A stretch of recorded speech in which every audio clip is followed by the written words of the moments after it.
binge watch the whole show again, just so that I could be like, oh, does this thing kind of contradict itself? Not really. They handled it pretty well, and now it makes a lot of sense. And actually, I recommend watching the whole thing again because it was very enjoyable. My favorite season probably is the third one. Just because another great thing that this show has is villains. They have really great villains. They're written really well. Their plans are really interesting. They try to do this thing on the show that sometimes works and sometimes doesn't, where they want to kind of flip characters. It's like, all right, this one is a good guy, but now he's kind of bad, or but now he's kind of good, and it kind of like it you have the audience a little bit torn, or then you have this bad guy, man, I hate that guy, and then but all of a sudden you feel really bad for him. It's like, oh, maybe he didn't deserve that, stuff like that. So they do this several times. With various characters. With some of them it works, and some of them it doesn't. So that's my favorite thing about the show, the characters. And for any show ever, the most important thing is the characters. If you don't enjoy the character that you're on the journey with, what's even the point? Here, it's a fun journey. It has a lot of like biblical mythology in it, which is fun if you're into that sort of stuff. It's not a main part of it, but I find it enjoyable. And so it's the fights are fun, the matchups are really fun, it's really interesting. It's weird. This show kind of does what you expect it to do, but it does it in a way that you don't see coming. So it does surprise you, and all of a sudden, once certain shows do that they make you feel like, all right, this is gonna go in this direction, this is how it's supposed to go, and all of a sudden they throw you a curveball right in the middle, and you're like, whoa, I did not see that coming. This show does that a lot. Again, sometimes it lands, sometimes it doesn't, but I appreciate them taking risks. And overall, like I said, my favorite thing is the characters, but the thing that I really enjoy is that you can kind of tell either the writers are making up really clever stuff on the fly, or a lot of the things on this show were planned from the beginning and they were building up to it because they make perfect sense and they fit really well, particularly reveals of characters' past and stuff like that. So like I said, that's my favorite part. Some things that I don't like, this is a personal annoyance of mine. I don't like it, and they do this a lot in anime. I don't like the characters that are eternally in love with somebody for no reason. It really annoys me. Now I love the story, the star-crossed lover story. I think that's great, but there are certain things that annoy me. And let's say, for example, if a character, I'll go straight into one character, and this might be a little bit of spoiler, but I'll talk about Undead Bond. So Bond, I believe, is here. Yeah, this is Undead Bond. This is the Fox in Agreed, and his part of his story is that he's in love with the girl, but however she died, and he's trying to bring her back to life and whatnot. So it really annoys me that he has no eyes for nobody else. Now, I get it. I get the sentiment. It's kind of a cool idea for whole story of the tragic lovers, star-crossed lovers.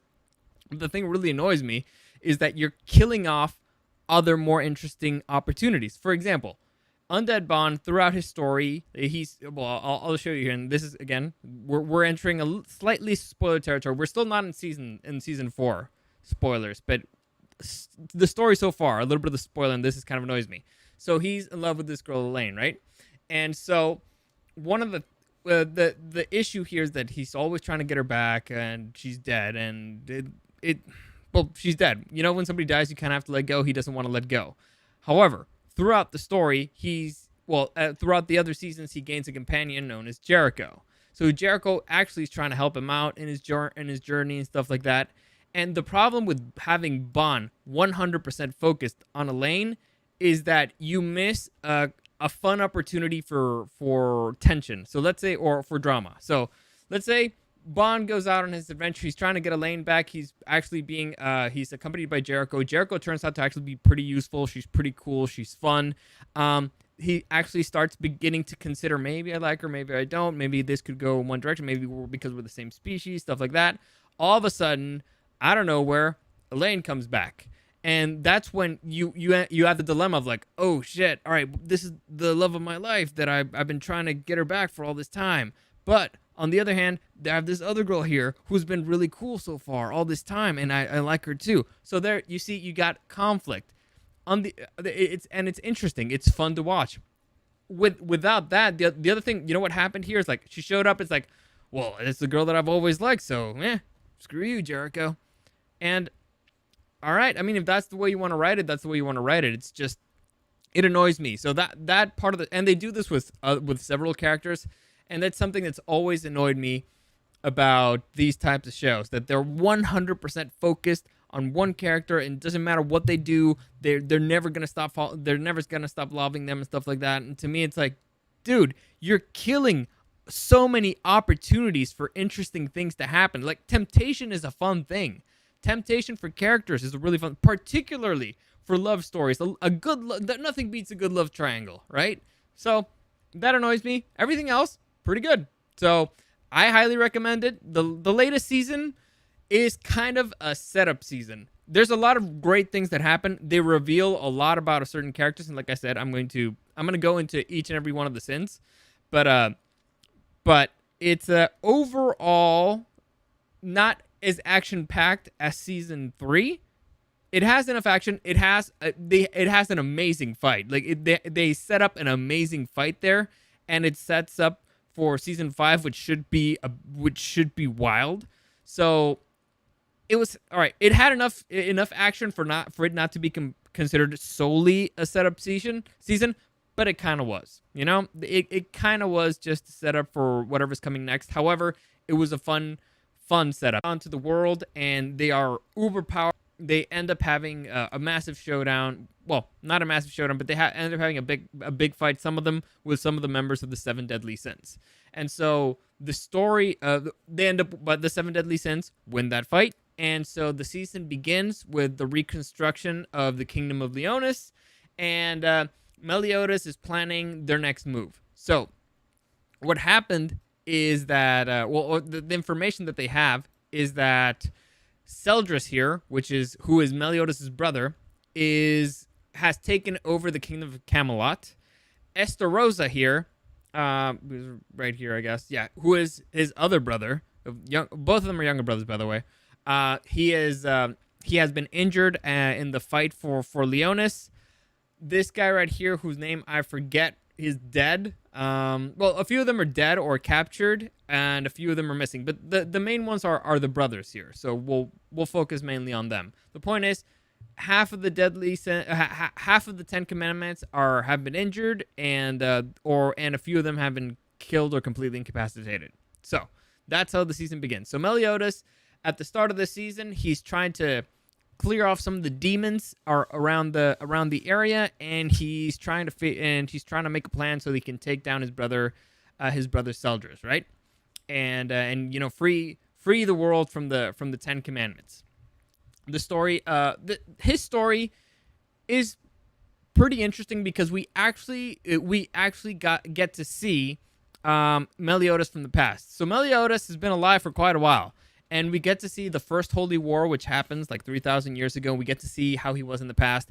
And he makes a big reveal about his relationship with another character. He makes a big reveal about his past, which is, honestly, it's fascinating. That big reveal, like I said, this show's kind of a mystery.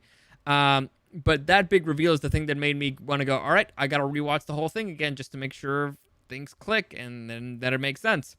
So we get to learn a whole lot more about him. And because of that he makes a decision that is kind of wild, and that decision leads him to a path that is, let's say, dangerous for everybody concerned. However, he's doing it for a pretty good reason. So, like, again, I'm trying really hard to avoid spoilers, but my main point here is his adventure this season, somewhat stressful, very interesting. You learn a lot, and it's conflicting, but you understand what he's doing. So his journey's fine. His adventure is fun, and where they leave him at the end of the season is pretty good. So again, this season is 100% a cliffhanger. It ends in a cliffhanger.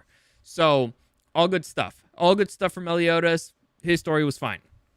Let's go with the story of the main female character, which is Lady Elizabeth here. So Elizabeth is let me see. Well, her story starts. She's discovered that she has a power to heal, and she's in love with Meliodas, and she's trying to be useful, and she's stressed out because she feels like she's not worthy and stuff like that.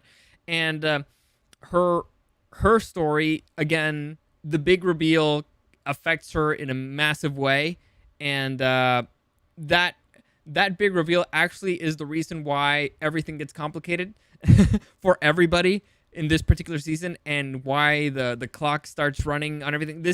It becomes a fight against the clock. It's again, it's good. It was interesting. I did not see certain things coming. Like I said, the beauty of the show is that you can see certain things coming, and they still surprise you with how they do it or what they add to it, which is a perfect way to describe kind of like Elizabeth's story here for this season. We also see her start to take more become more of an independent character. Before she was a support character. Here she kind of starts to take a little bit more control of her life, more control of her destiny, and actually starts exploring her abilities and to see that she's actually quite useful. So again, her story and the story of Meliodas, great, very well handled, very interesting, big massive reveal that led me to want to go watch the whole thing again to make sure that it was handled properly. It's also it's tragic in its own way. Oh god, it's so hard not to go into spoilers, but I'm not gonna go into any spoilers. Let's just say their story, the story of those two characters, these two right here, these two star-crossed lovers, great, very well handled. One of my favorite parts of this season. Let's move on, and we're gonna go back. Oh, by the way, for those of you who don't know, Meliodas, he is the leader of the seven deadly sins, and he is the dragon sin of wrath. Let's move on. We'll go back to Bon, who is the fox sin of greed. So Bon this season is actually kind of irrelevant, and that is the point of his story this season. It was pretty cleverly handled. So Bon's story is that Elaine is kind of back from the dead, but she's still kind of dying. And so he wants to just spend time with her, and he's just basically trying to make sure that she's okay because she's bedridden, and he's just looking out for her.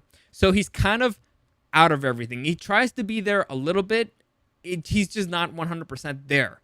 And so it's very interesting because the fact that Bon is not doing so many things. Bon, who's actually a pretty useful guy because he's immortal. His power basically is he's Deadpool. Basically, he's Deadpool. The power of regeneration that Deadpool has, that's what he has. And among other things, he actually has a pretty cool abilities. But anyway, he's kind of useless, and him feeling useless, it's what leads him to take a kind of a wild decision. And again, set up for the next season. So a part of me was like, dude, that is what they're just wasting a character. He ain't doing anything. But it was on purpose. They set Bon up this season to be so exactly what the audience is feeling, or at least what I was feeling, is what they reflect on him. It's like, they're just wasting him. He ain't doing anything. And then Bon's like, man, I'm just wasting myself. I ain't doing anything. I got to do more. And so it leads him to take kind of a wild decision. So well handled, honestly, very cleverly done, and it sets up to something pretty interesting. So good. So far, like, honestly, all the character stories were good. So I don't even. I'm still gonna say it every single time because I don't care. Let's move on. We're moving on to what is this? Who is this? Oh yeah, there you go. King or Harlequin, the sloth sin. Oh no. The bear sin of sloth. Sorry. Harley Quinn here is the king of the fairies. And as you can imagine, he's a fairy. He's very powerful. He has a whole bunch of stuff. He has very strong magical abilities. His story this season... at the end of season 3, he's not a part of the battle. Him and another character... Well, I'll actually have to tell... their story kind of goes hand in hand, so I'll just tell her story too. His story... him and Deanne here... Deanne, the snake sin of envy, do not take part in the final battle of season 3. They actually leave to protect the Fairy King's forest. So they're separate from the other group, and they actually think that another character is dead. So it's a bit of a misunderstanding. But the point is, they're not with the whole group, all right? They're separate. They're doing their own thing. And an interesting thing to know here, King is in love with Deanne. Deanne is a giant, by the way. She's of the giant race. She's a humongous gal. King, on the other hand, he's like a tiny human. He's like a child, but whatever. So he is in love with Deanne, and Deanne was in love with, discovered that she's in love with King. However, Deanne lost her memories. Bum, bum, bum. And so by losing her memories, that led to complications, and so King decided to get her out of there because, well, it's it, she wasn't as useful as she was before, and so they decide that they're gonna go again and hide in the Fairy King's forest, and that leads them to their own separate adventure. Their particular adventure kind of this okay, so maybe spoiler alert. I'm not 100% sure. Let's just say, yeah, spoiler alert for the next few seconds. So her story and King's story revolves with dealing with two of the Ten Commandments. Well, I'll show right here, and it's the giant king here, Droll. Let me see if I can show him here. The giant king here, Droll, and the former and the former fairy king, Galaxia? No, something like that. The point is, the former fairy king who became one of the Ten Commandments, and the former giant king, which became a Ten Commandment. So they have to deal with them. However, dealing with them, they kind of discover that, well, they're sent to the past. Basically, they're sent to the past, and they relive the war, the original Holy War 3,000 years in the past, and basically they have to. What they want to do is they want what the former fairy king and what the former giant king want them to understand is why is it that they became Ten Commandments, and see what if their mind changes about certain things. So they get sent to the past and experience a whole bunch of stuff, and the past is super interesting. You get to realize that some of the things that you believed as a fan were not 100% correct. And you also get to meet another bunch of characters who are very interesting. I'll show you right here. The goddess race, and from the goddess race you meet the four archangels who are uber powerful.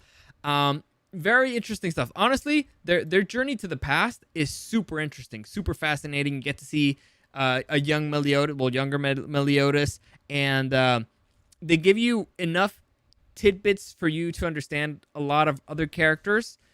Again, this is so hard to not go into spoilers because their story in particular affects a lot of things, but it's fun. Honestly, it was part of, like, maybe my favorite part of the show to see the events of 3,000 years in the past. So again, very good, very well handled. Deanne and King's relationship, you got the whole memory issue there. One's trying to kind of get the other one to come back. It's fun. Honestly, it's fun. But the funner part is seeing the things that happened in the past through them. Next, we have the story of Merlin. Now, Merlin is a sorceress who, as you can imagine, she's an extremely powerful sorceress. She is the hog or boar, the boar sin of gluttony. Now, Merlin's story has always been kind of a mystery. She's a mystery character. You learn a little bit more about her in this season. And, well, you learn a lot about her compared to what you knew before, which is fun. Again, you get to see her past a little bit. You kind of get to understand her story a little bit, her powers a little bit more. She is, her story, she's very focused on trying to rescue King Arthur, she's Merlin. There's a King Arthur, and Zeldris, the leader of the Ten Commandments, he's taken over Camelot. So she's trying to find a way to kind of power up the seven deadly sins and get them to a position where they can rescue King Arthur, who she doesn't know what the hell happened to him. He may or may not be alive, and you learn a lot of stuff about her past in the process. So it's fun. Honestly, it's like I said, the best part about the show is that it's kind of a mystery, and little by little you learn a little bit more of each character. And here in this particular season, you learn a little bit more of she's not the one that you learn the most about, but you get to learn a little bit more about Merlin. Next, we have Gowther. Now, Gowther is I don't remember his animal. What is his animal? Oh yeah, he's the goat, the goat sin of lust. And probably out of all the characters besides, out of all the seven deadly sins, I think that the one that you learn the most is Meliodas, because again, there's a big reveal. And the second one would be Gother. Now, Gother here is a doll. He's not really a human, and you learn this pretty quickly. Well, not really quickly, but you learned that in an earlier season. I think it was season 3. You learned that he's a doll, and so he can't really be damaged physically. And so in this particular season, you learn that Gother's origins are way more interesting than you thought, and his allegiances are way more interesting than you thought, and his past and how he got branded the sin of lust is pretty interesting. I should just do a spoiler episode, because I think a lot of things were really well handled and I want to talk about them. But I'll may do that another time. If enough people ask me to do it because they've seen the season, I'll do it, or maybe in a few weeks. But like I said, well handled. They give you stuff for this character story that fits with other stuff from previous seasons. That was one of the big things that I did. I just went back to see what the hell was this set up. Did they actually ever set this up, or are they just pulling it out of their ass? No, they did set it up. They set up a lot of stuff. And so Gother's story was particularly interesting, the way they handled it, and his flashbacks were also really, really interesting, which kind of help explain why he does kind of fucked up things. Because Gother here is the one who actually erased Deanne's memories, and so you don't expect that from teammates. So now you kind of understand why he did it and why he's so weird. Like I said, Gother is actually the one that's done the most fucked up stuff. So, but now you kind of understand a little bit more. So, like I said, they play around with the characters and whether or not you like them a lot. But it's good. It's well handled mostly. Next, we have Escanor, the Lion Sin of Pride. Now, Escanor ended the season just being a total badass. And the thing about Escanor is that supposedly he is the most powerful being anywhere. He's supposedly. His power is, however, his power has limitations. Like he is only, he's a scrawny dude at night, so his power is kind of activated with the sunlight. His story was pretty straightforward from the very beginning. It's like he was cursed with it. He was born with a curse. However, in this season, they reveal something that was pretty interesting that even Escanor didn't know. Like, why did he have this particular curse on him? Why does he have this particular power? Why is he so powerful?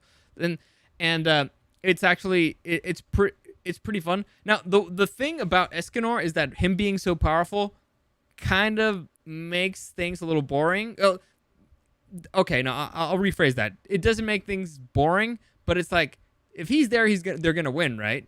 They managed to make the fights interesting enough for him, and the thing about him being the Lion Sin of Pride leads him to be extremely cocky, and it's hysterical. Like the lines Escanor has when he's in the buff dude mode are hysterical. Like a character shows up flying, and Escanor has to jump, and he's flying and looking down at him, right? So Escanor has to jump onto a building to look down at him because, sorry, it bothers me that beings that are weaker than me when a being that's weaker than me looks down on me. Ha ha ha. So it's completely ridiculous, but I enjoy it. Anyway, so they make a reveal for him, and they actually set up a fight for Escanor for this season that actually happens. This fight actually takes place. That is awesome. It is epic. It was probably was it my favorite moment of the season? Yeah, it was. Okay, so my favorite thing that happened this season is that when they go to the past and the whole big reveals in the past, but the best moment is a particular fight that they set up for Escanor, and the way that this season ends in a cliffhanger is set up for another epic Escanor fight it's set up for a fight of epic proportions between a lot of characters. So, all good stuff, honestly. If you're into like I said, shonen anime, this show is really good. I really enjoyed it. Now, there's a few things that were kind of weird about this season. This show has a pretty massive cast. Like, they have a lot of characters. I'm not going to show all of them. But they have a lot of storylines, and this particular season, they kind of focused more on the 7 deadly sins, and it did feel a little bit weird. For example, like I talked about Jericho a little bit earlier, right? And so Jericho, kind of relevant. She has certain things that make her important in season 1. She does certain things that are relevant. Season 2, well, like I said, season 2 doesn't really count. Season 3, she does something extremely important, and season 4, she's just, I don't think she has a single line, and that happens a lot with the other Holy Knights. Like the Holy Knights who used to be a big part of the show are kind of put aside, and I don't understand why, because there's actually a lot of stuff that needs to that was just kind of filler. Again, this show has shown that they set up stuff for a reason, and some of the things that felt like filler to me led to interesting moments.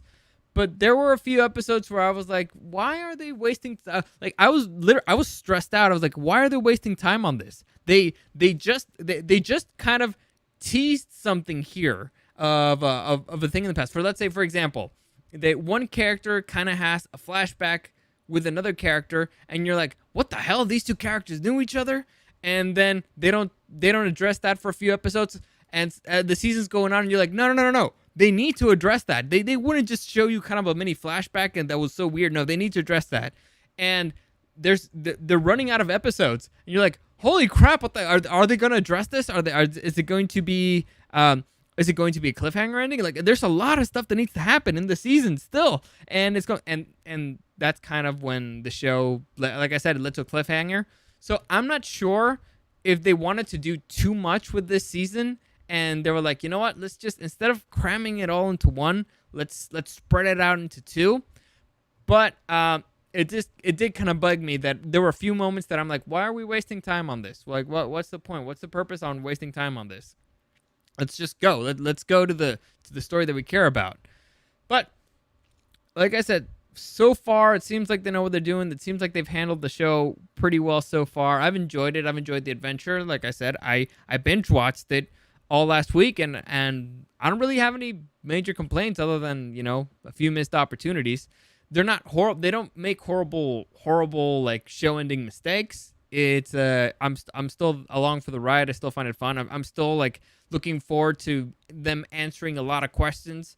They set up more questions this season too. They answered a lot of questions. They set up more questions. It's still a mystery. So I'm excited. I'm actually pretty. I'm looking forward to. I'm pretty stoked to continue the journey of next season. So overall, good season. Overall, good show. Well, I'd say it's the. Ooh, which one's the best season? Well, okay. No, I can't rank them because they're so different. They're so different, and they do different things. And this was, like I said, it was kind of a setup season, so I can't rank it. The other two seasons were kind of self-contained. This one's still open-ended. The next part of this is what's going to decide it. So after I see the next part of it, I'll see if it actually worked or not, or if it was just a wasted season. But overall, really good show. I highly recommend it. It's enjoyable. If you want me to do one of these with spoilers and actually go into every episode and kind of break it down, I might. It just depends on if enough people ask me to do it. So that's it. I believe that's it. That's a good place to end. I recommend it. All right. So hopefully you enjoyed that. As always, any comments, questions, or suggestions, you can find me at Dario the Show on Instagram and at Super Dario World. Also, follow me on Facebook at Super Dario World, and I'm live streaming, man, pretty much every day. Aiming for 7 p.m. Tuesday through Thursday. Mondays, I usually am for 9 p.m., but we'll see how that works out. You can find me on Twitch and on YouTube at Super Dario World. Subscribe there, like there, all that stuff helps out. Actually, I guess, yeah, do that.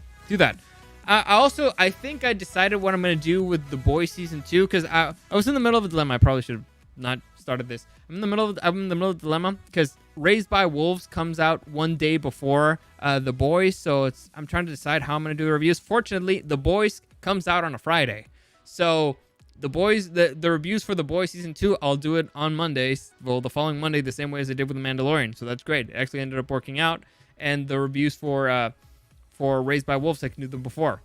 So all good stuff. All good. Anyway, that's it for today. Hopefully you enjoyed that. As always, thank you for listening, and I'll see you again next time.